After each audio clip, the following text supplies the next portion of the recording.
கிறிஸ்துவுக்குள் அன்பானவர்களே, இந்த நாளிலும் தியானிக்கிற வார்த்தை, நம் மனம் புண்படுவது ஏன்?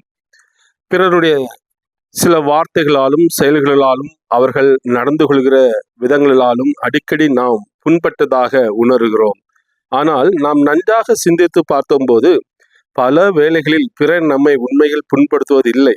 ஆனால் நாமோ புண்பட்டு வருந்துகிறோம். ஏனென்றால் நம்முடைய மனநிலை ஒரு புண் போல உள்ளது. அதில் ஒரு சிறு துரும்பு தொட்டால் கூட நமக்கு பெரிய வேதனையை தந்து விடுகிறது. சாதாரணமாக நம்முடைய ஒரு கரங்களிலே ஒரு அழுக்கோ ஒரு சிறு துரும்பப்பட்டால் நமக்கு வலிப்பதில்லை. ஆனால் அதே கரங்களிலே ஒரு புண் இருந்தனால் அதற்கு மேல ஒரு சிறு துரும்பப்பட்டா கூட நமக்கு அதிகமான வலியை கொடுக்கும். அதே போல தாங்க, நம்முடைய மனம் நல்ல நிலைமையில இருக்கும் பொழுது சின்ன சின்ன காரியங்கள் நம்மை புண்படுத்துவதில்லை. ஆனால் மனம் புண்பட்டு விட்டால் அதுல ஒரு சிறு துரும்பு, ஒரு சிறு வார்த்தை, ஏதோ ஒரு சிறு செயல் கூட ஒரு பெரிய புண்கள் வலி கொடுக்கிறது போல நமக்கு மனதிலே ஒரு பெரிய வலிகளை கொடுப்பது உண்டு.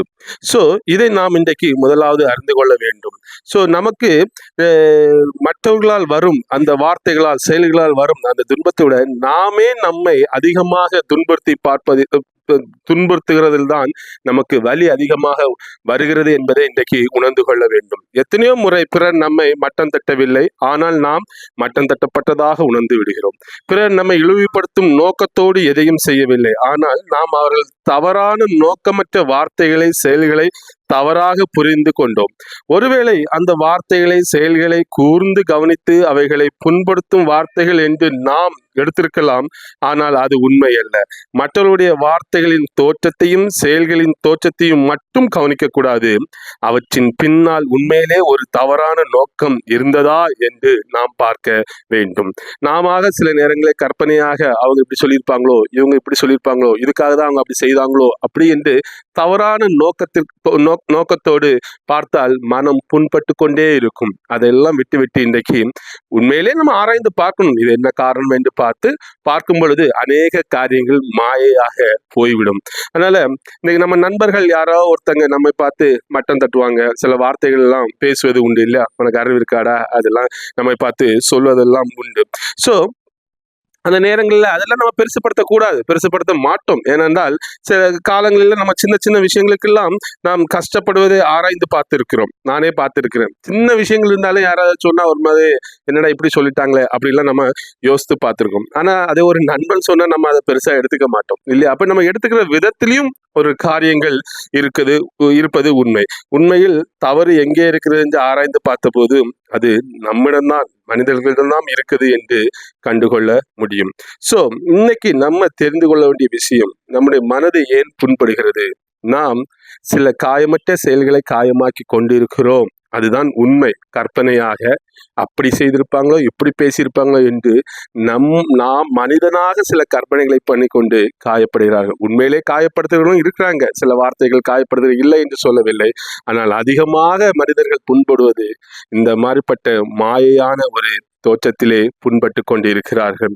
ஸோ இன்னைக்கு கிறிஸ்தவர்களாக ஆண்டவர் இயேசு கிறிஸ்து நம்ம அழைத்திருக்கிறது சுய நேசத்தின் பிரதிவிளைவுதான் அடிக்கடி புண்படும் அனுபவம் என்பதை உணர்ந்து, சுயத்தை வெறுத்து அழைக்கப்பட்டதை உணராமல் அதனை அதிகமாக நேசிப்பதாலே மனம் எப்பொழுதும் புண்போன்ற நிலையில் இருக்கிறது என்று நாம் இன்னைக்கு அறிந்து கொள்ள வேண்டுமாம்.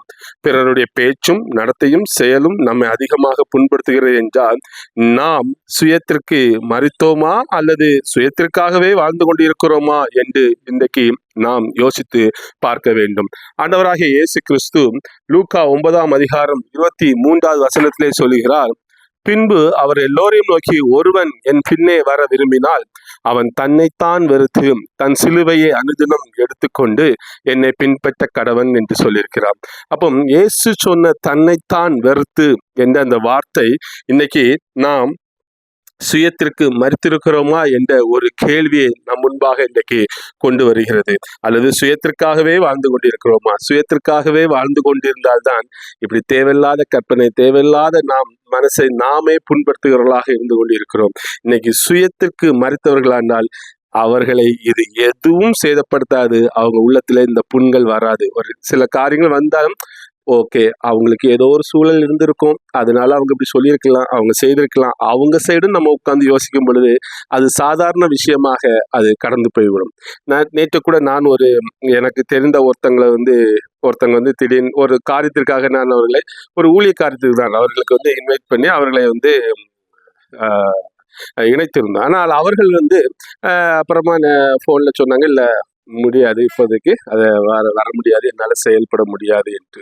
அப்ப யோசித்து பார்த்தேன்.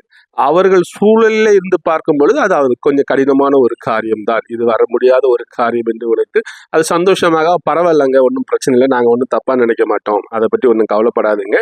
நீங்க தொடர்ந்து உங்க காரியத்த பாருங்க" என்று அது சமாதானத்தோடு விட்டு, அவர்களுக்கும் சமாதானத்தோடு அந்த இடத்திலிருந்து போக ஆண்டவர் உதவி செய்தார். ஏன்? அவர்கள் நிலைமையிலிருந்து அந்த காரியத்தை யோசிக்கும் பொழுது, இல்ல நான் கூப்பிட்டு நீ வரலையா, அது செய்யலையா, இதை செய்யலையா என்று நாம் அது தவறாக யோசித்தால் தவறாக போய்விடும், புண்பட்டுவிடும் நம்ம மனது. ஸோ இன்றைக்கு நாம் எடுத்துக்கொள்கிறது தான் இன்னைக்கு இருக்கிறது. இன்னைக்கு அநேக பேர் தங்களை தாங்களாகவே புண்படுத்தி கொண்டிருக்கிறார்கள்.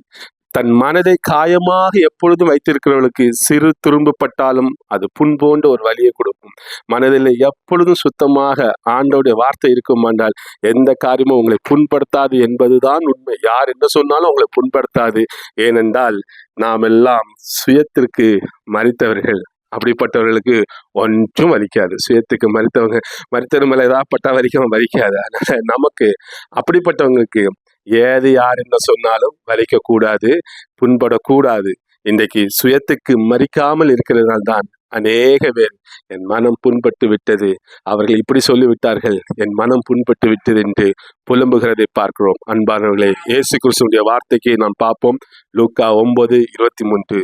அவன் தன்னைத்தான் வெறுத்து, அவருடைய சீஷர்களாக நாம் இன்று இருக்கிறோம். நாம் தன்னைத்தான் வெறுத்து இன்றைக்கு இந்த ஒவ்வொரு காரியத்திலும் செயல்படுவோம். நம் மனம் புண்படாமல் எப்பொழுதும் அருமையாக இருக்கும், கர்த்தருக்கு பிரியமாக இருக்கும். கர்த்தரும் நம்மளை குறித்து சந்தோஷப்படுவார். அதனால இன்னைக்கிலிருந்து நாம் சந்தோஷமாக இருப்போம். அடுத்தவங்க யார் எதை சொன்னாலும் அதை பெருசாக பொருட்படுத்தாமல் நான் எல்லா காரியத்திலும் சந்தோஷமாக இருக்க பழகிக்கொடுவோம். நம் மனம் ஒருபோதும் புண்படாது. கர்த்தர் தாம் இந்த வார்த்தைகளை ஆசீர்வதிப்பாராக. ஆமென்.